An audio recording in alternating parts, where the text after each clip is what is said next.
السلام عليكم، مساء الخير، مساء النور. دونك بزاف تسقسيوني في لاباج، تسقسيو الدكتور بونقطه، تسقسيو الدكتور دغيما ساره، تسقسيو الدكتور بيت، بعثونا كاع في لي باج حابين نحيو ان نوديول، عندنا عقد درقيه ما حابينش نديروا لوبيراسيون. تقولوا لي واش هو الكي الحراري؟ قريناه في مصر، شفنا في العراق يديروه. راني جبت لكم اليوم الدكتور باي عبد الرحيم، spécialiste en endocrinologie diabétologie يدير الكي الحراري لا تيرمو ابلاسيون. اول حاجه ميرسي انفينيمون بور لا بريزونطاسيون تاع اليوم. il nous a fait يعني une présentation de niveau international. هو راهو عنده اكسبيريونس في هاد لا تكنيك الجديده، راح يعطينا كاع التفاصيل شكون اللي يقدر يدير الكي الحراري لا تيرمو ابلاسيون بور ايفيتي لوبيراسيون. باسكو حنا لي زالجيريان ما نحبوش لوبيراسيون، خاصه النساء تقول لك ما نحبش لا سيكاتريس. تفضل عرف بروحك يا دكتور. الله مساء الخير عليكم، يعطيك الصحه دكتور بونقطه. الوغ لو كنهضروا على الكي الحراري هدايا وشنو هو؟ شنو هو الكي الحراري؟ صح، هي تقنيه جديده. هذه التقنيه جديده نستعملوا فيها واحد الابره باش نيفيتيو لكم العمليه، كما قال الدكتور بونقطه ان تبقى لك لا سيكاتريس. مي ماشي هذوما المزايا برك، كاين مزايا اخرى تاع الكي الحراري انه نستعملوا فيها غير لانيستيزي لوكال. واش هي الكي الحراري؟ زعما حنا يقولوا لها الكي الحراري، يقول لك نذوب النوديول. كيفاه تذوب هذا النوديول؟ ندوبو لو نوديول، ندوبوه. واش نديرو؟ ندخلوا واحد الابره الداخل، هذيك الابره في النوديول تسخن كما نقولوا نكويوه تسخن هذيك الابره، ومن بعد واش يبدا يصرى لو نوديول هذا بالعقل يبدا يتقلص يتقلص يتقلص يتقلص.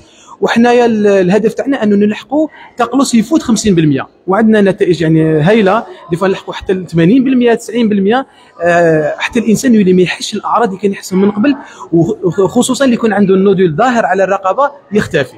صح، انا المرضى تاعي بزاف اللي عندهم باغ اكزومبل دو نوديول. كاين مرضى تاعي عندهم دو نوديول، هما دي نوديول يعني ما فيهمش كونسير الحمد لله، مي سي جينون سوا يتوشي لا تراشي ولا من بعد دير له اون جين ولا باين، وما يحبش يدير اوبيراسيون خاصه الصغار. اسكو نقدروا نديروا لا تيرمو ابلاسيون دو نوديول؟ هي نقدروا نديروا لا تيرمو ابلاسيون في كامل الحالات، مي لازم برك لازم نحدوا هذا الموقف. كي يكون عندنا لي نوديول هذوما الاثنين هذوما من نفس الجهه في الغده الدرقيه، صدق في نفس الفص من الغده الدرقيه، نقدروا نديروا لي دو نوديول في نفس الوقت. وعلاش؟ لانه المشكله كامل هي الابره لما نستعملوها، وهذه الابره لو كنستعملوها من بعد راح نرميوها باسكو الي ستيريل. حنا نبروفيتيو باش ميم الباسيون يعني ما نخلوش نقص عليه جهه رخيصه، اقل تكلفه، جهه اقل تكلفه. نستعملوا نفس الابره باش نخدموا الاثنين. بصح لازم هذه نحددوا لها باللي لازم تكون من نفس الفص. كي يكونوا اغوش وادغوات في نفس الوقت ما نقدرش نديروا في نفس الجلسه اغوش ادغوات باسكو ما يحملهاش المريض. راك وصلت النقطه صح. تفاهمنا الان بلي الحمد لله وصلت هذه لا تكنيك لاول مره في 2023 بديتها للجزائر. دونك كاين ناس البو ايفيتي لوبيراسيون ودير الكي الحراري، بصح كاين اللي يخاف. الناس تقرا بزاف قالت لك قال لك فيها دي كومبليكاسيون دي ريسك. اسكو هذا الشيء صح ولا لا؟ والنسبه تاع لو ريسك اسكو اكثر بالجراحه ولا بالكي؟ الوغ بالنسبه لي ريسك احنا ما نكذبوش على المريض تاعنا. انا كي يجي لعندي العياده نفهم له كامل شنو هما لي ريسك، مي لازم نعرفوا بلي لي ريسك هادو صغار بزاف مقارنه بالعمليه الجراحيه. وحنايا دائما عندي مبدا انا شخصيا اني دائما نقول مبدا الامان قبل النتيجه. صدق انا كاع المرضى تاعي اللي جازوا عندي والحمد لله جي با دو كومبليكاسيون هادو ماجور، يعني بعد الشر زعما ان قصنا لهم عرق ولا قصنا لهم كاشنير ولا. وعلاش؟ لانه حنا هذيك الابره رانا نشوفوها في ليكوغرافي وانا نتبعوها. صدق دائما ناخذ دائما الاحتياط. كي نكون على بالي بلي راني قدام عرق ولا قدام انار واش ندير؟ دائما نخلي 1 مليمتر ما نحرقش قدامه. صدق احنا واش نقول للمريض تاعي؟ نقول له احنا المهم كي تخرج عندي من البلوك اوبيراتوار تخرج لاباس بك. بارك الله فيك. دونك شكون يقدر يديرها؟ الصغار، الكبار، النساء، اش تقدر ديرها المراه الحامل؟ دونك شكون هما اللي يقدروا يديروا هذا الكي الحراري؟ والحجم تاع النوديول هذا شحال الحجم تاعو باش تقدر دير له الكي؟ الوغ بالنسبه للاعمار ما كانش يعني سي بون. رجعت لا كونيكسيون خلاص.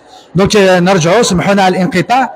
دونك قلت لك كاين جوستومون لاج، كاين بنات صغار اللي ما يحبوش يديروا اوبيراسيون. انا عندي حالات كيما هادو اللي عندها ان كيست فوليمينو ولا اللي عندها ان نودول باين هي رقيقه تقول لك انا بنتي ما حبتش دير اوبيراسيون، ما حبيتهاش اوبيراسيون، اسكو يصلح بور لي جون في؟ الوغ هو يصلح لكامل الاعمار. برك لازم نحددوا حاجه برك، انه هذه التقنيه ما تندرش تحت التخدير العام، يعني المريض يكون مكسل ويكون نايض وراه يشوف واش راه صاري. دوكا الى انا عندي واحد المريضه بعثوها لي في عمرها 14 سنه، ان شاء الله راني حنديرها.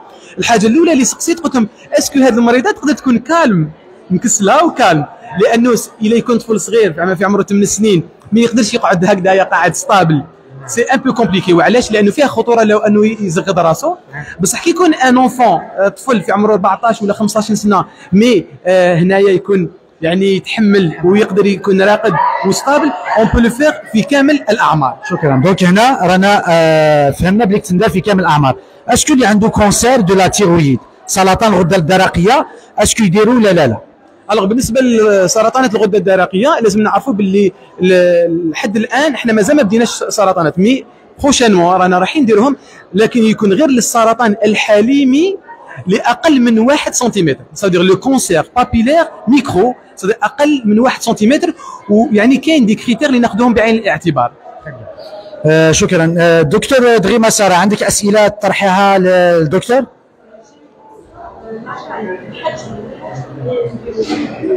دكتور دغيما ساره ما يشتبان، هي اندوكرينولوج ديابيتولوج في رويبه. السؤال تاعها راك سمعتو على الحجم. نعم. الوغ انا بالنسبه لي انا نحسب بقناعتي، يعني انا دائما يبعثوا لي بوتي نودول، لي نودول صغار، انا نقول لهم بلي نودول صغير دير مراقبه فقط. وقتاش ندير الكي الحراري؟ اذا كانت العقده اكبر من 3 سنتيمتر او كانت العقده ظاهره على الرقبه، يعني اذا جاتك في الوسط حتى ولو كانت 2 سنتيمتر تظهر، او تكون قريبه من القصبه الهوائيه او قريبه من البلعوم وتشكل لك ضغط. لكن الناس اللي عندهم عقده اقل من 3 سنتيمتر وماشي مأثر عليك في حياتك، دير لها غير مراقبه، ما تحق دير لها والو. انا شحال من خطره يبعثوا لي يعني في الصفحه نقول لها يا مدام علاش راكي مقلقه؟ ما تقلقيش روحك، لي نودول ماشي مشكله، لي نودول ما يضرش الا كان اقل من 3 سنتيمتر وماشي ظاهر. بارك الله فيك. عندك سؤال واحد اخر دكتور دغيما؟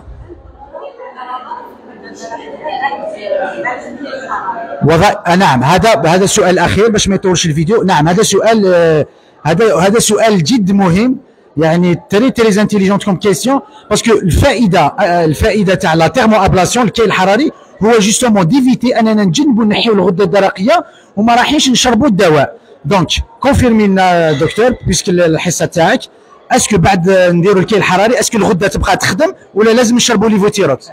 هذه من مزايا الكي الحراري، انه الكي الحراري راح يكون غير في العقده داخل الغده، لان الغده ما نتوشيوهاش، بالعكس كاين حاجه اللي مليحه كي يكون العقده كبيره يولي لك كانه الفص الايمن ولا الايسر ما يبانش.